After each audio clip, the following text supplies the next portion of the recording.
Hello guys, how are you? I hope you all are doing well and staying safe. आज हम अपनी class में discuss करेंगे chapter 5 class 10th, that is periodic classification of elements.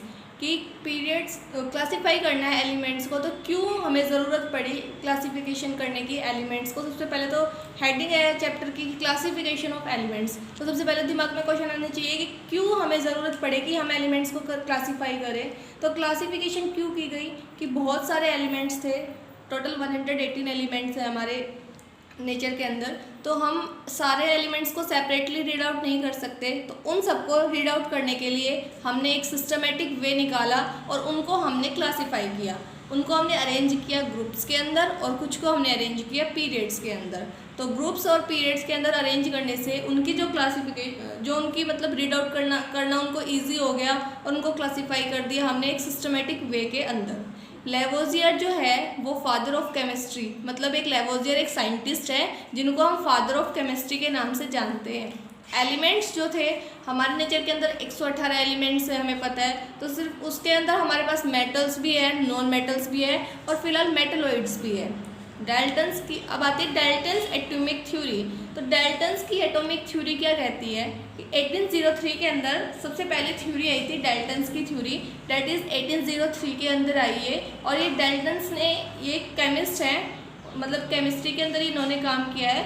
और इन्होंने इसका जो वक्त था वो था एटॉमिक मास के बेस पे था, कि इन्होंने जो काम किया वो किसके ऊपर किया, एलिमेंट्स जो है उनके एटॉमिक वेट पर, कि एलिमेंट्स का एटॉमिक वेट कितना है उसके हिसाब से उन्होंने एलिमेंट्स को अरेंज किया और उस चीज़ पे उन्होंने वर्क किया।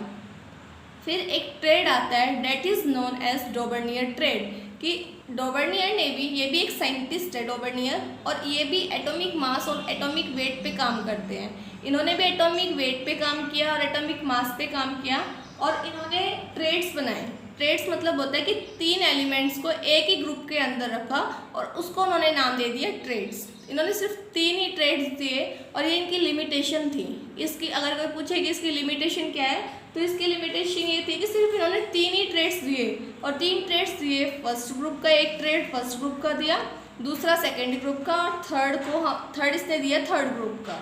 तो इसके अंदर according to him, means Dobereiner के अकॉर्डिंग क्या था कि जो एलिमेंट्स था, अब इनका भी फिनोमेना वही था कि वो एटॉमिक मास पे काम कर रहे थे। तो इन्होंने क्या किया, एलिमेंट्स को अरेंज किया इंक्रीजिंग ऑर्डर के अंदर। और इंक्रीजिंग ऑर्डर भी कैसा, एटॉमिक मास, मतलब जैसे जैसे मास बढ़ा वैसे वैसे इन्होंने एलिमेंट्स को अरेंज किया। तो अकॉर्डिंग टू हिम इन्होंने क्या कहा कि जो फर्स्ट और थर्ड एलिमेंट है, जैसा मैंने बोला कि इसने ट्रेड बनाए थे और ट्रेड के अंदर सिर्फ 3 एलिमेंट्स थे, तो जो 3 एलिमेंट्स एक ट्रेड के अंदर थे, तो फर्स्ट और थर्ड एलिमेंट जो है उन दोनों का अगर हम एवरेज करें तो जो मिडिल टर्म आती है उनका जो वो निकल के आता है मास, वो रफली होता है सेकंड वाले के। मीन्स एग्जांपल में जैसे ये लिथियम, सोडियम और पोटेशियम में फर्स्ट ग्रुप का ट्रेड बता रखा है कि अगर हम लिथियम और पोटेशियम दोनों के एटॉमिक मास को ऐड करते हैं तो इसका जो एवरेज सम आता है वो सोडियम के रफली इक्वल आता है। इसमें तो पूरा ही आ रहा है लेकिन नियरली और रफली आता है, एग्जैक्ट हम बोल नहीं सकते कि एग्जैक्ट आएगा, नियरली और रफली आता है। फिर आता है सेकंड ग्रुप। तो सेकंड ग्रुप क्या कहता है कि इसमें हमने सेकंड ग्रुप को हम एल्कलाइन अर्थ मेटल भी बोलते हैं। सेम है कि हमने कैल्शियम और बेरिलियम दोनों को एडअप किया, एवरेज निकाला तो वो स्ट्रोंशियम के नियरली या रफली इक्वल आया है। And same in the case of third group that is known as halogen group के केस में, कि क्लोरीन और आयोडीन को हमने क्या किया है, उनका एवरेज निकाला है तो रफली किसके इक्वल आया है, ब्रोमीन के इक्वल आया है। फिर हमारे पास आती है लिमिटेशन, वो भी डॉबर्नियर ट्रेड की लिमिटेशन। तो इसकी जो लिमिटेशन है वो क्या है, लिमिटेशन मैंने इसकी पहले ही बताई थी कि इसके सिर्फ 3 ट्रेड्स दिए इन्होंने, बाकी और जो एलिमेंट्स थे उसके बारे में इन्होंने कुछ भी नहीं बताया। फिर हमारे पास एक न्यू साइंटिस्ट आते हैं and the new scientist is Newland law of octaves. Means इन्होंने अपने लॉज दिए और उनको हम क्या बोलेंगे, law of octaves. Law of octaves इनको क्यों बोला गया, इनका नाम न्यूलैंड्स तो था ही, और इसको ऐसा क्यों बोला गया कि लॉ ऑफ ऑक्टेव्स। ऑक्टेव्स मतलब क्या होता है, 8, कि जो फर्स्ट ग्रुप का एलिमेंट, जो फर्स्ट ग्रुप है वो किसके साथ रिजेंबल करता है, 8 के साथ। इसके अकॉर्डिंग क्या था कि हर 8 एलिमेंट जो है वो फर्स्ट एलिमेंट के साथ अपनी प्रॉपर्टी रिजेंबल करेगा या प्रॉपर्टी शो करेगा, सेम प्रॉपर्टी शो करेगा। Resemble means same property show करेगा। एंड न्यूलैंड्स के टाइम पे ओनली 56 एलिमेंट्स डिस्कवर हुए थे और इनके 56 एलिमेंट्स डिस्कवर हुए थे उनके टाइम पे। और इनका भी सेम फिनोमिना था कि इन्होंने किस प्रिंसिपल पे वर्क किया, एटॉमिक वेट की। इन्होंने इंक्रीजिंग एटॉमिक वेट के हिसाब से एलिमेंट्स को अरेंज किया और फिर उनका मतलब बताया कि जो फर्स्ट एलिमेंट है और जो 8th एलिमेंट है उनकी जो प्रॉपर्टी है वो क्या है, सेम है। इसके अंदर जो नोबल गैस थी वो उस टाइम तक डिस्कवर नहीं हुई थी, मींस 56 एलिमेंट्स डिस्कवर हुए थे तो नोबल गैस जो थी वो उस टाइम पे डिस्कवर नहीं हुई थी। और जो इनके टाइम पे जो लास्ट एलिमेंट डिस्कवर हुआ था वो था thorium, that is TH। Arrangement of elements, मतलब न्यूलैंड ने कैसे अरेंज किया एलिमेंट्स को। तो न्यूलैंड ने अरेंज किया था, जैसे बताया था कि फर्स्ट एलिमेंट की प्रॉपर्टी वो 8th एलिमेंट के साथ रिजेंबल करेगी। तो लिथियम जो है वो फर्स्ट एलिमेंट है और सोडियम जो है वो 8th एलिमेंट है। इन दोनों की प्रॉपर्टी रिजेंबल करेगी और ये ग्रुप फर्स्ट के अंदर लाई करेंगे। तो जितने भी एलिमेंट्स ग्रुप फर्स्ट के अंदर लाई करेंगे उन सब की प्रॉपर्टी क्या करेगी, रिजेंबल करेगी। तो according to him first element जो है वो रिजेंबल करेगा 8th एलिमेंट के साथ। तो उनका जो अरेंजमेंट था एलिमेंट्स का वो कुछ इस टाइप से था। डॉबर्नियर ने क्या बताया, डॉबर्नियर ने 3 ट्रेड्स दिए और जिसके अंदर एक ट्रेड के अंदर 3 एलिमेंट्स थे। और इसने कैसे अरेंज किया कि पहला एलिमेंट जो है वो रिजेंबल करेगा 8वें एलिमेंट के साथ। और डॉबर्नियर ने बताया था कि जो 3 ट्रेड्स हमने लिए हैं उसके अंदर जो फर्स्ट और थर्ड एलिमेंट है उन दोनों का जो एवरेज निकलेगा वो मिडल वाले के इक्वल होगा। फिर है लिमिटेशन। अब लिमिटेशन ऑफ न्यूलैंड्स की क्या क्या लिमिटेशंस थी, कुछ लिमिटेशंस भी आई। तो वो लिमिटेशंस क्या थी, his law was only applicable only up to calcium, कि इन्होंने अपने जो लॉज दिए कि जो फर्स्ट एलिमेंट है वो 8th एलिमेंट के साथ रिजेंबल करेगा, वो सिर्फ कहाँ तक था, अप टू कैल्शियम, सिर्फ कैल्शियम तक रिजेंबल करता था।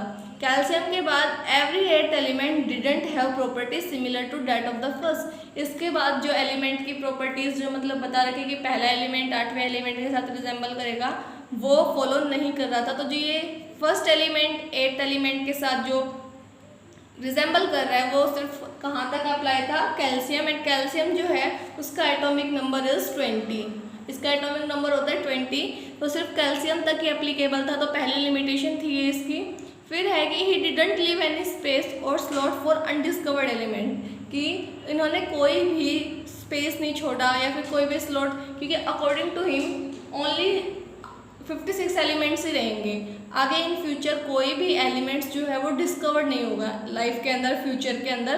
तो इन्होंने कोई स्पेस नहीं छोड़ा, ना ही कोई स्लॉट छोड़ा अनडिस्कवर्ड एलिमेंट्स के लिए। मीन्स जो एलिमेंट्स अभी तक डिस्कवर्ड नहीं हुए थे उनके लिए कोई स्पेस भी नहीं छोड़ा और कोई स्लॉट भी नहीं छोड़ा। उसके बाद इन्होंने क्या किया कि in order to fit the elements, space तो छोड़ा नहीं, तो एलिमेंट्स को फिट करने के लिए इन्होंने क्या किया कि जो एलिमेंट्स थे कुछ जो मतलब जिनकी प्रॉपर्टी रिजेंबल भी नहीं करती एक साथ, फिर भी उनको एक ही स्लॉट के अंदर रख दिया, जैसे कोबाल्ट और निकल को। और जो आयरन कोबाल्ट और निकल के साथ रिजेंबल कर रहा था उसको बहुत दूर प्लेस कर दिया इन दोनों से। तो ये थी लिमिटेशन थी कि पहला तो सिर्फ वो कैल्शियम तक ही एप्लीकेबल था और दूसरा अनडिस्कवर्ड एलिमेंट के लिए कोई स्पेस नहीं था। और उन्होंने एज्यूम किया कि इन फ्यूचर कोई भी डिस्कवर एलिमेंट डिस्कवर्ड नहीं होगा।